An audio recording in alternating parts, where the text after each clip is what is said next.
Tuh ya Rasulullah, apalagi yang lebih utama daripada sholat yang waktu? Wah ini nih makom level semangat tuh kayak gitu itu. Iya. Kalau saya boleh usul, saya boleh saran, sekalian dibuka, sekalian dibenerin gitu loh. Seger. Makanya ibu-ibu zaman dulu kalau suaminya jihad itu seneng. Wah suamiku kalau pulang jihad itu keren gitu. Itu adabnya Rasulullah itu. Nah untuk anak muda hari ini, terutamanya di Indonesia, wis situk rek ojo ngebom situk. Justru Anda kalau ngebomnya di sini salah tempat bos. Bom itu di Israel itu bagus.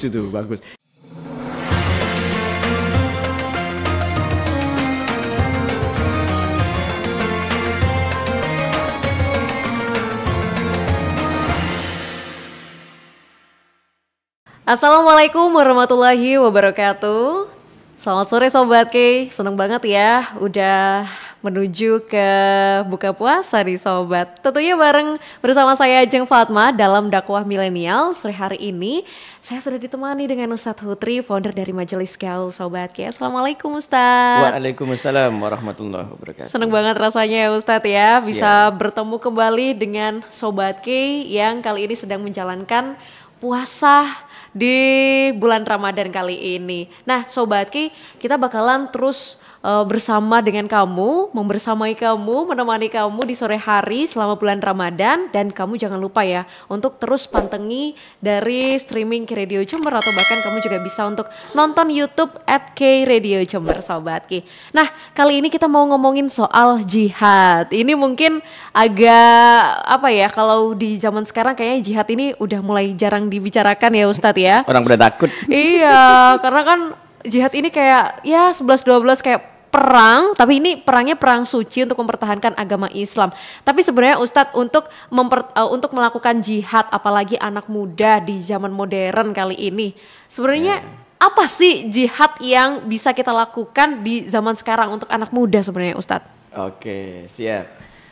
Sobat Ki yang dirahmati oleh Allah Subhanahu wa taala, semoga semuanya tetap sehat, semangat, karena bab yang kita bahas adalah jihad. Gitu, sehat, semangat, jihad. Gitu. Oke. Baik, ngomong soal jihad, ini memang satu bab yang banyak ditinggalkan orang. Kenapa? Padahal jihadnya sendiri nggak salah gitu loh. Iya. Bahkan Indonesia ini bisa merdeka, bisa ada HUTRI 17 Agustus. Itu diantaranya gara-gara perjuangan jihad para mujahid-mujahid, para pahlawan-pahlawan Nusantara yang menginginkan merdeka dari Belanda, Sekutu, Inggris dan sebagainya, Jepang dan sebagainya. Nah, tapi karena kemudian yang menjadi isu global itu adalah war on terror, isu global nih, war on terror, Amerika selaku kampiun hari ini, dia ngambil tema itu, war on terror gitu. Nah, siapa yang terdefinisikan teror di sini? Nah, spesifik masalahnya Amerika itu, siapa? Dunia Islam. Gitu. War on terror. Who is the terrorist? Yaitu adalah Islamic world, yaitu adalah dunia Islam gitu. Sehingga kemudian akhirnya ajaran-ajaran yang identik dengan kekerasan dalam kutip itu kemudian dimasukkan ke dalam apa istilahnya? Ya war on terror tadi. Berarti ini adalah bibit-bibit terorisme, ini adalah bibit-bibit radikalisme dan sebagainya gitu. Oke. Ditambah lagi memang sebagian dari kita, sebagian dari kaum muslimin ketika memahaminya secara letterlek itu pun juga menjadi, jadi Amerika ini udah war on terror, udah bikin conditioning, udah bikin konspirasi global yang kayak gini. Ada yang termakan oleh konspirasi ini 2 poin. Yang satu bener-bener menteror, bener-bener jadi keras. Yang satu suka-suka menuduh teror gitu loh. Ini jebakan dari konspirasi global ini, dari isu war on terrorism tadi itu. Yang satu bener-bener menteror, ngebom betulan. Yang satu pihak maksudnya. Yang satu dididik, kamu teroris, dididik, kamu radikalis, dididik, radikal kok dididik gitu ya, dikit-dikit gitu, dikit-dikit kamu radikal, gitu, itu jebakan, dua-duanya jebakan. Nah, kami diajar oleh guru-guru kami untuk tetap setia di jalur Islam Ahlus Sunnah, la ifrat wala tafrid, tidak berlebihan ke kiri, tidak berlebihan ke kanan, tidak terlalu longgar, tidak terlalu ketat. Jadi yang waras lah, yang akal sehat gitu. Lah, yuk kita dudukkan ini bab jihad ini, kita dudukkan. Bab jihad mau digimanain pun ya, mau diperhalus, mau dipersempit, mau dipersopan, diperapa, itu susah dipahami, susah untuk ditolak memahaminya. Itu adalah inherent dari ajaran Islam, itu jelas. Bahkan ada satu hadis nih dari Rasulullah SAW ketika beliau ditanya oleh Ibnu Mas'ud. Ibnu Mas'ud adalah seorang sahabat yang sangat bersemangat di zaman Rasulullah SAW. Nah, Ibnu Mas'ud tanya kepada Rasulullah, amal apakah yang paling utama? Nabi Muhammad menjawab, sholat pada waktunya. Ibnu Mas'ud, aku sudah kalau sholat yang waktu. Ya Rasulullah, apalagi yang lebih utama daripada sholat yang waktu? Wah, ini nih makom level semangat tuh kayak gitu. Yeah. Ya Rasulullah, sholat yang waktu on time. Mbok yo melori titik masuk gak oleh. Ditawar, ditowo. Nah, ini Ibnu Mas'ud enggak. Dia high level motivation nih ceritanya. Setelah sholat apa? Dijawab oleh Rasulullah SAW, berbakti kepada kedua orang tua. Oh, orang tua aku satunya udah yatim, satunya udah meninggal, satunya aku udah perlakukan dengan baik dan sebagainya. Oke, ya Rasulullah, yang lebih afdol lagi daripada ini apa ya Rasulullah? Masya Allah. Udah tiga kali ini dalam uraf orang Arab itu berarti udah puncak gitu loh. Udah top of the top gitu istilahnya, core of the core gitu. Rasul menjawab, al jihadu fisabilillah gitu. Sehingga kemudian para ulama mendeskripsikan bahwasanya jihad itu adalah mahkotanya ibadah. Kenapa? Karena dia yang paling puncak gitu. Gitu. Dia yang paling puncak. Nah, sehingga itu susah dipahami dan itu soalnya di Sahih Bukhari ada, di Sahih Muslim ada. Mosok kabeh dihapus. Coba bayangkan gitu. Nah, satu, jihad adalah inherent ada dalam ajaran Islam. Itu yang pertama. Yang kedua, sepanjang sejarah jihad itu membawa kemanfaatan yang besar untuk dunia Islam dan untuk Indonesia. Termasuk coba semangat apa yang bisa menggerakkan para bolo-bolo, yang bisa menggerakkan para santri-santri, para menggerakkan orang-orang Indonesia yang mayoritasnya Muslim, gak pakai duit. Waktu itu gak ada tentara, waktu itu gak ada tentara, gak ada APBN, boro-boro APBN, negaranya aja belum terwujud kok. Apa yang bisa menggerakkan mereka itu apa? Duit berapa sih? Paling cuma sumbangan orang buat beli makan, setelah itu selesai. Gak seberapa. Yang bisa menggerakkan mereka itu semangat teologis. Nah, semangat teologis mengusir penjajahan itu tidak lain dan tidak bukan namanya jihad gitu loh. Jadi kita just be fair aja lah, just be fair. Satu, itu inherent, itu memang ajaran Islam. Yang kedua, itu sangat bermanfaat untuk dunia Islam dan untuk Indonesia. Nah, yang ketiga, tinggal kita itu mempelajarinya dengan benar gitu. Soalnya gini, ketika ada tarikan isu nih dari konspirasi global, war on terror, sebagian dari kita itu apologis. Apologis itu apa? Wis lek ngono aja dibahas wis ben gak dikira teroris gitu, gak itu radikal dan sebagainya. Itu apologis. Jadi mengalah gitu. Mengalah untuk meninggalkan esensinya. Menurut saya tidak. Justru ajaran jihad itu semakin disembunyikan, semakin dibelok-belokkan, semakin dia bikin penasaran orang. Dan semakin bikin orang itu malah gak bener memahaminya. Kalau saya boleh usul, saya boleh saran, sekalian dibuka, sekalian dibenerin gitu loh. Jadi biar gak tidak melenceng ke kanan ataupun melenceng ke kiri gitu. Sekalian buka. Semakin ditutup itu kayak phoneglyph di dalam teori One Piece ya. Kebangkitan peradaban kuno. Semakin oleh Marine dan oleh siapa itu Gorosei itu, apa namanya? Para Gorosei itu ya, para pemerintah dunia, World Organization, semakin disembunyikan, semakin para bajak laut kayak Luffy, Mugiwara, Akagami dan sebagainya itu malah semakin mengejar apa ini One Piece ini, apa ini One Piece nih, dengan menggunakan segala cara sehingga perang Marineford, perang itu terjadi terus gitu, malah nggak beres. Jadi sekalian dibuka, dikaji secara fair, difahami secara benar, itu malah ajib, itu malah akan menghantarkan kepada negeri yang damai, negeri yang kuat, negeri yang sejahtera dan barokah gitu.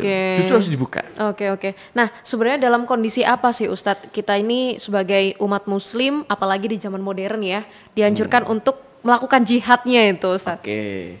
Ini dia nih. Islam tuh adalah agama yang semangat iya, tapi juga cerdas iya. Spirit Islam nih, high motivation, bukan yang head lehe kalau kata orang Jember ya, apa ya head lehe itu bahasa Indonesianya apa ya? Head lehe itu. Ayo berjuang. Alah berjuang yang golek mangan susah. Itu head lehe. Kalau ada orang Jember. Enggak, Islam itu high motivation value. Bayangkan Rasulullah dalam kondisi terjepit, kejebak, terboikot, beliau pencanangkan satu visi apa? La tuftahanal Konstantinia. Nanti akan kita taklukkan Konstantinopel. Mungkin gile. Geleng-geleng sahabat. Ini kita diboikot, makan susah, sumber ekonomi nggak ada. Lu Rasulullah bilang menaklukkan Konstantinopel yang waktu itu adalah bagaikan Washington DC di zaman sekarang. Puncaknya peradaban dunia pada waktu itu. Ya opo, gak kepikir gitu. Tapi itulah Islam, visinya jangka panjang. Tapi juga cerdas. Kan ada ya orang yang modal semangat doang, tapi barbar gitu akhirnya. Kayak misal dalam studi peradaban itu ada Genghis Khan, bangsa Tartar, Mongolia. Semangat itu, semangat, berani, tapi barbar. Barbar, sikat. Memang prestasinya hebat. 2/3 dunia lebih ditaklukkan. Tapi setelah ditaklukkan, so what gitu loh. Dia nggak bawa ilmu, dia nggak bawa jejak-jejak apalah gitu, agama atau apa dan sebagainya.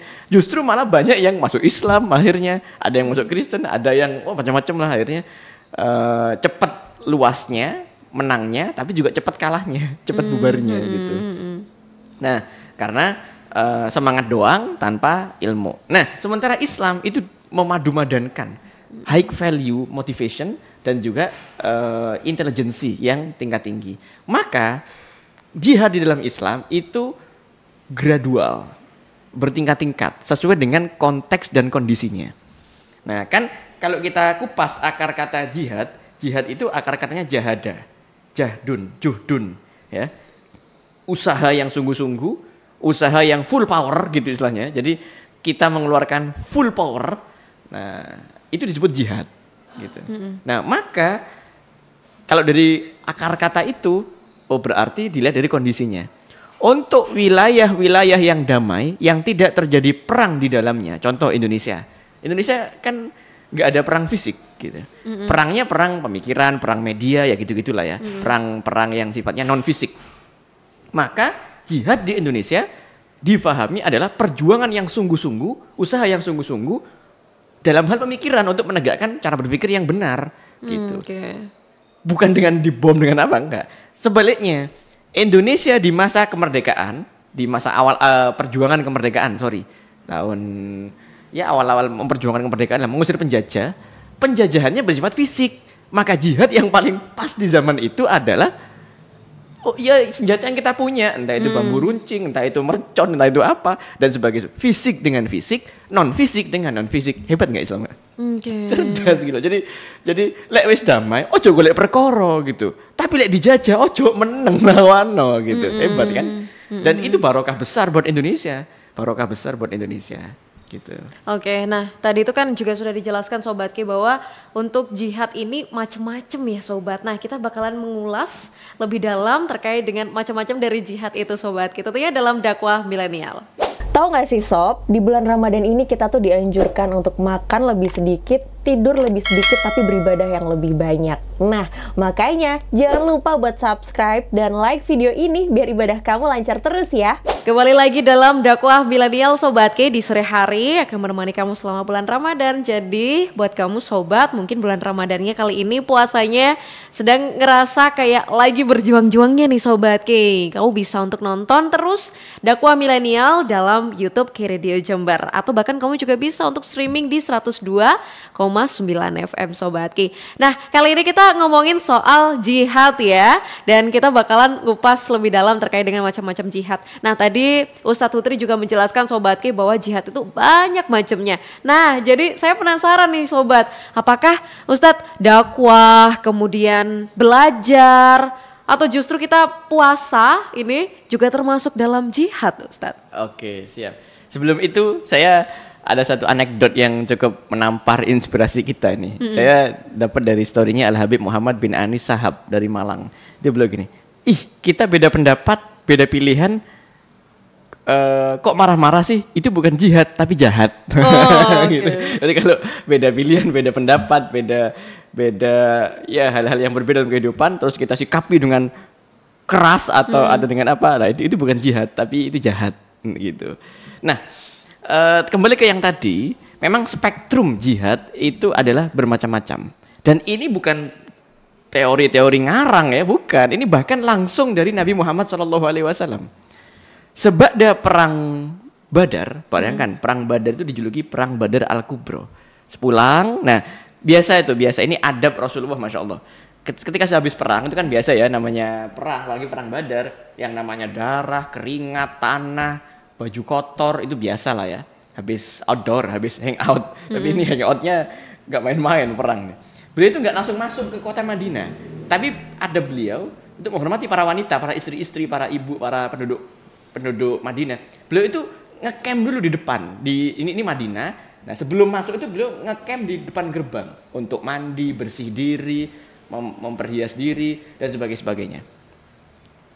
Kalau kata orang kita, pas balik nang omah gak lebus gitu loh istilahnya. Yeah. Jadi ketika pulang ke rumah udah dalam kondisi seger. Makanya ibu-ibu zaman dulu kalau suaminya jihad itu seneng. Wah, suamiku kalau pulang jihad itu keren gitu. Itu adabnya Rasulullah itu.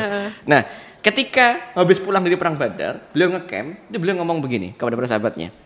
Udna minal jihadil asghar ila jihadil akbar. Aku akan mengajak kalian semua dari jihad yang kecil yang barusan ini ke jihad yang besar. Para sahabat tergumun-gumun. Loh, ya Rasulullah tadi itu udah gede banget loh. Makanya para ulama sirah menamakannya perang Badar Al-Kubro, perang Badar yang besar gitu. Iki si cilik gitu. Ini perang kecil. Ya Rasulullah, wa jihadul akbar. Wahai Rasulullah, terus jihad yang kayak gimana lagi? Jihad yang besar itu, wahai Rasulullah.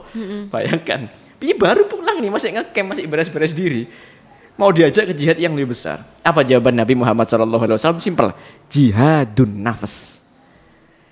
Memerangi diri dari sendiri. hawa nafsu ya. Berjuang menaklukkan diri gitu maksudnya. Menaklukkan kemalasan, menaklukkan hawa nafsu, menaklukkan kesombongan, menaklukkan penyakit-penyakit hati, menaklukkan kebodohan, menaklukkan mager nih dan sebagainya. Nah, itu kata Rasulullah jihadul akbar gitu. Nah, maka dari itu belajar, berdakwah, bekerja, terus kemudian beraktivitas kepada hal-hal yang positif yang bisa menghantarkan kepada kemuliaan agama, itu merupakan bagian dari berjihad, dalam arti bersungguh-sungguh, berupaya tadi itu, berjuang, istilahnya berjuang. Gitu. Oke, tapi terkait dengan jihad yang tadi juga sudah dijelaskan oleh Ustadz Hutri, ini ngomongin soal teroris. Nah, ini saya penasaran Sobat Kay, gimana sih Ustadz Islam ini dalam memandang teroris sebenarnya? Iya, betul.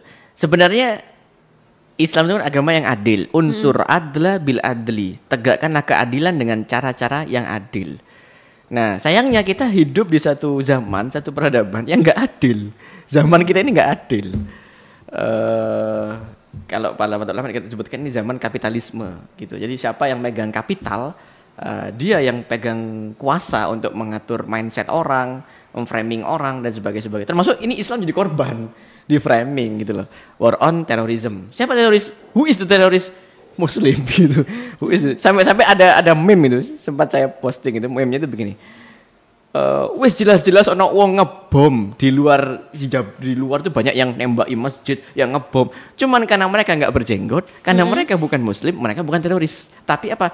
Kelompok bersenjata sih, gitu doang. Okay. Tapi Muslim gue mercon, cuman ngeledakno satpam itu kan gak ono korban. Beritanya udah masuk headline, ya, betul. Teroris besar dan sebagainya. Kita bukan berarti mensupport kekerasan, enggak. Cuman ayolah just be fair gitu loh. Cuman adil gitu loh, cuman mikir adil gitu loh. Nah, sebenarnya simple. Teroris dari akar kata teror. Siapa yang menasukkan teror, yang menakut-nakuti, yang membuat orang terancam keamanan jiwanya, keamanannya, hak hidupnya terambil, itulah teroris. Sesimpel itu sebenarnya. Ayo sekarang fair-fairan sekarang. Siapa yang mengancam hak hidup masyarakat di Gaza, di Palestina, di Suriah, di Rohingya, di mana-mana tempat dan sebagainya? Muslim enggak. Ini yang saya berulang-ulang kali sampaikan, bahkan di khutbah Jumat, di Majelang Forum. Hari ini dunia Islam itu, kaum muslimin adalah korban terorisme global, korban. Tapi ajaibnya umat Islam dituduh sekaligus sebagai terorisnya. Ajib enggak itu? Duh, iki sopo sing korban? Sopo sing pelaku? Enggak, hari ini image terorisme itu lekatnya ke dunia Islam. Ustadz, tapi kan ada Ustadz, Osama bin Laden, Taliban, lo iya katakanlah dia ngebom dia apa? Deloken dhisik faktane. Sing ngebom dhisik sopo? Dia dalam kondisi ngebom kayak Hamas, Gaza, atau dia dalam kondisi dijajah, Dia dibom dulu, dia dibunuh, dibantai sebagainya. Terus dia balas, dia membela diri. Itu loh. Kalau definisinya seperti itu, hati-hati. Ini lama-lama pahlawan kemerdekaan kita nih, pahlawan kemerdekaan. Ada loh, saya lupa itu namanya santrinya Ki Hashim, santrinya Mbah Hashim, yang mengantar tanda tangan resolusi jihad itu ngebom di Surabaya sampai Jenderal AA Malabi itu tewas, coba bayangkan. Teroris itu jawabannya. Kalau versi Belanda itu teroris. Iya betul. Tapi versi kita gimana? Pahlawan itu. Iya benar. Nah, jadi just be fair gitu. Loh, kalau nggak pengen dibom, nggak pengen dilawan santri, ya ojo merene Belanda gitu. Belanda jangan kesini, jangan ngambil rempah-rempah, jangan Romusa itu Jepang mungkin ya atau apa ya. Jangan penjajahan gitu loh. Urip sing enak ae lah, sing enak.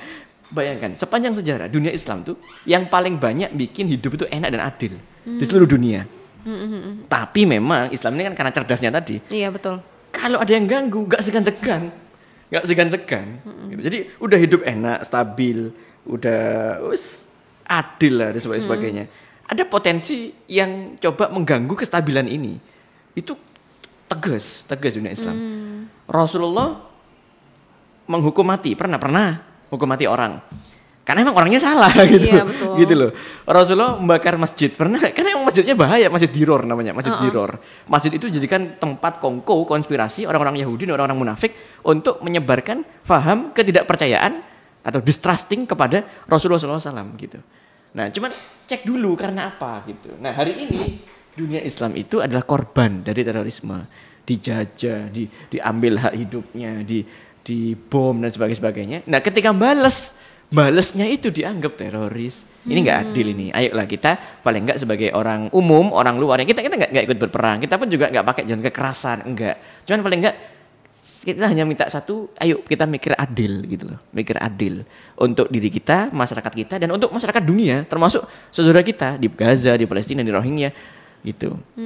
Baik Sobat Ki. Nah, tentunya Sobat untuk informasi dan juga pembahasan mengenai bagaimana anak muda ini untuk berjihad apalagi di era modern saat ini Sobat Ki, kita akan lanjutkan dalam sesi selanjutnya. Tetap dalam dakwah milenial.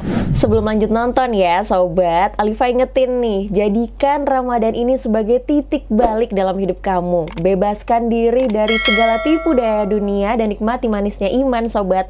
Subscribe dan share video ini biar makin banyak yang merasakan manfaatnya ya. Kembali lagi bersama saya Sobat Ki, Ajeng Fatma dalam dakwah milenial. Kita sudah ngomongin panjang lebar ya terkait dengan jihad untuk anak muda di zaman modern saat ini. Nah sebenarnya penasaran Sobat Ki, hikmah dari melakukan jihad ini apa sih Ustadz? Oke, baik. Ingat ya, jihad bukan kamu jahat. Yeah. Ya, bukan, tapi jihad. Jahada, juhdun. Kesungguhan, kekuatan, perjuangan dan sebagainya. Ini adalah ajaran Islam yang membuat peradaban gurun pasir di Arab yang gak ada apa-apa menjadi satu peradaban yang dahsyat luar biasa bersejarah. Yang membuat seseorang itu from cupu, orang yang bukan apa-apa dan gak punya apa-apa, bukan siapa-siapa, menjadi suhu. Orang yang from zero to hero itu karena adanya energi jihad di dalamnya, energi semangat teologis. Nah itu namanya jihad gitu. Nah ada banyak hikmah jihad. Di antaranya tadi itu mengupgrade mentalitas yang sebelumnya selalu terjangkiti inferiority complex. Wah saya ini nggak bisa nih. Wah saya ini bukan siapa-siapa nih. Wah kita ini nggak punya sumber daya dan sebagainya. Dengan adanya jihad itu terboost up. Jadi, kita coba dulu. Kita dan sebagainya. Gitu. Bayangkan loh ya, dunia Arab di zaman Rasulullah hidup, jangan dibayangkan sekarang. Sekarang mah petrodolar ya. Sekarang petrodolar. Di zaman Rasulullah nggak ada tambang minyak. Minyaknya sudah ada, tapi kan paling banyak lampu oblek. Nggak ada yang pertambangan sampai jadi duit banyak gitu, nggak ada. Bahkan sampai saking nggak dipedulikannya ya, daerah Arab itu, daerah Hijaz.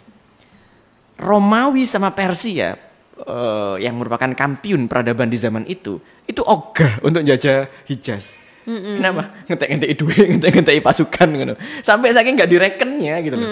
Kalau Syam, Yaman itu rebutan karena banyak sumber daya, banyak potensi di situ. Nah, di tengah-tengahnya ini, di tengah-tengah Syam, tengah-tengah Yaman ada Hijaz. Ya, Mekah, Madinah, Arab Saudi sekarang lah, Hijaz, Najd. yang Arab Saudi, tempat Rasulullah hidup. Itu gak ada yang jajah. Gak ada yang jajah. Padahal juga gak punya pasukan coba. Gak punya tentara gitu.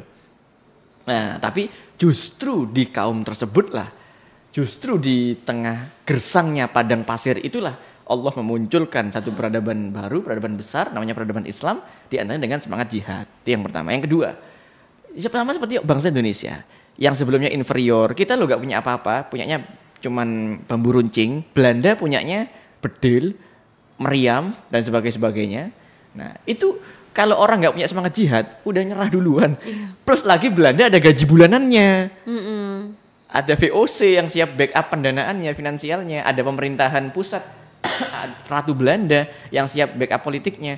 Sementara kita kocar kacir, Betul. Gak punya siapa ini? Gak ada presiden, negara aja belum kok.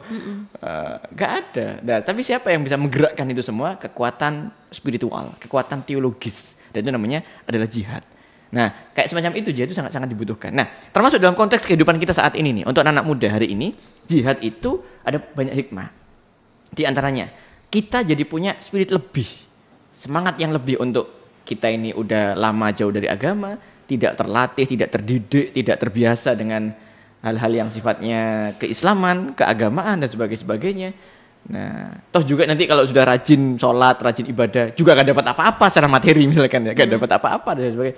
Itu kalau tanpa semangat jihad, ambiar. Wis mending gak beragama sekalian, sampai gitu loh. Yeah. Jangan kira loh ya, hari ini gerakan ateisme, gerakan apa namanya itu? Saya kok lupa kok. Dia masih percaya agama, agnostisisme, agnostik ya, Yeah. agnostik. Dia oke, Tuhan ada, tapi agama cuman mantel sih gitu doang. Itu ada loh. Terus apatisme terhadap agama. Nah, jihad membuat kita terus bersemangat untuk belajar agama, untuk bertakwa kepada Allah Subhanahu wa taala. Kita punya satu janji yang balasannya tidak sekedar di dunia, tapi nanti di akhirat.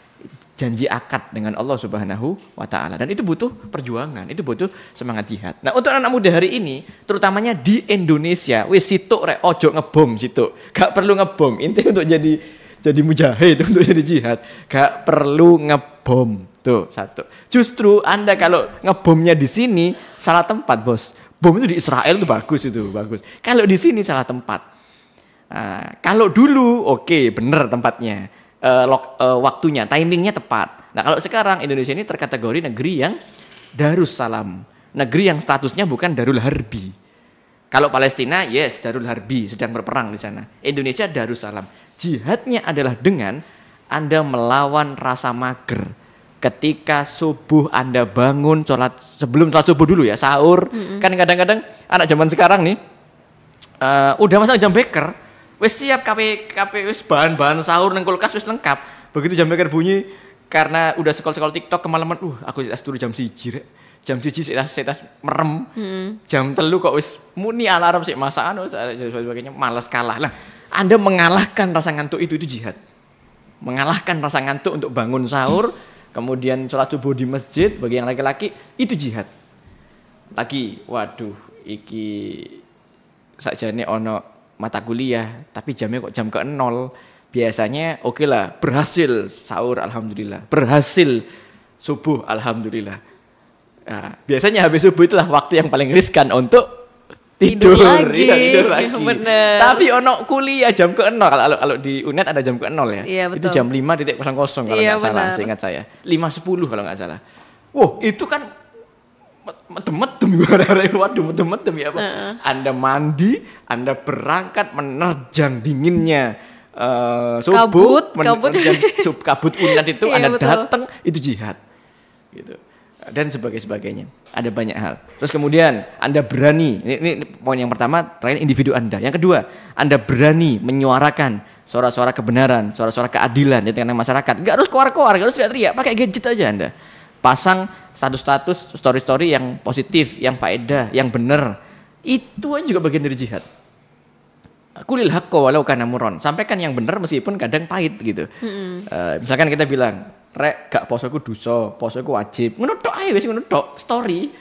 Tiba-tiba teman-teman pada komen, "Walah, sok suci lu," dan sebagainya. Itu juga bagian dari jihad gitu loh. Betul. Itu bagian dari jihad.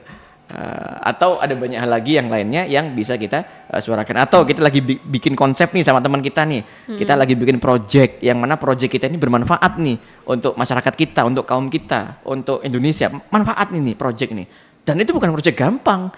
Penggalangan pesertanya, penggalangan dananya, penggalangan setting acara dan sebagainya. Project ini besar dan membutuhkan energi, tenaga dan sebagainya. Nah, Anda serius di situ, itu bagian dari jihad gitu. Masya Allah, ternyata Gitu. banyak banget ya Ustadz ya terkait dengan macam-macamnya jihad. Karek kok bermilih aja wis arek saiki iki, karek kok bermilih. Masalahnya boro-boro tatat bahas jihad, boro-boro berangkat nang Palestina, menaklukkan subuh, bangun sahur iki wis kelep-kelepan, wis kelep-kelepan gitu. Susah banget ya Ustadz ya. Nah, disitulah jihad itu membawa energi untuk endurable, agar bertahan kita dari ujian, dari hantaman kehidupan, dari berbagai macam susahnya, dari kemalasan kita juga dan sebagainya. Itu jihad itu punya potensi, punya peran besar untuk memboost up potensi kita tuh.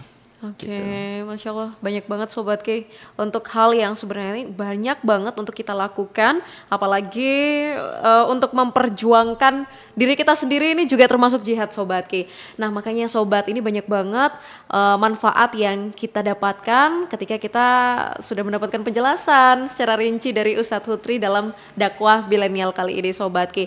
Kita bakalan terus nemenin kamu selama bulan Ramadan, apalagi menjelang buka puasa Sobat Ki. Makanya buat kamu terus pantengin ya. Atau kamu juga bisa streaming di 102,9 FM. Dan kalau nggak sempet streaming, kamu bisa langsung klik aja di YouTube Ki Radio Jember, langsung @Ki Radio Jember, langsung muncul dari situ Sobat Ki semua hal yang disampaikan oleh Ustadz Hutri dalam dakwah milenial Sobat. Makanya Sobat Ki, seneng banget rasanya bisa bertemu dengan kamu semuanya Sobat. Semoga ibadah puasa kita tetap lancar ya Sobat Ki ya, sampai menuju lebaran kali ini Sobat Ki. Nah, terima kasih banyak Sobat Ki terus dan juga sudah mantengin di dakwah milenial bersama saya Ajeng Fatmah dan juga Ustadz Hutri, founder dari Majelis Kaul. Terima kasih banyak Ustadz Hutri. Sampai jumpa kembali ya Sobat Ki ya. Wassalamualaikum warahmatullahi wabarakatuh. Waalaikumsalam warahmatullahi wabarakatuh.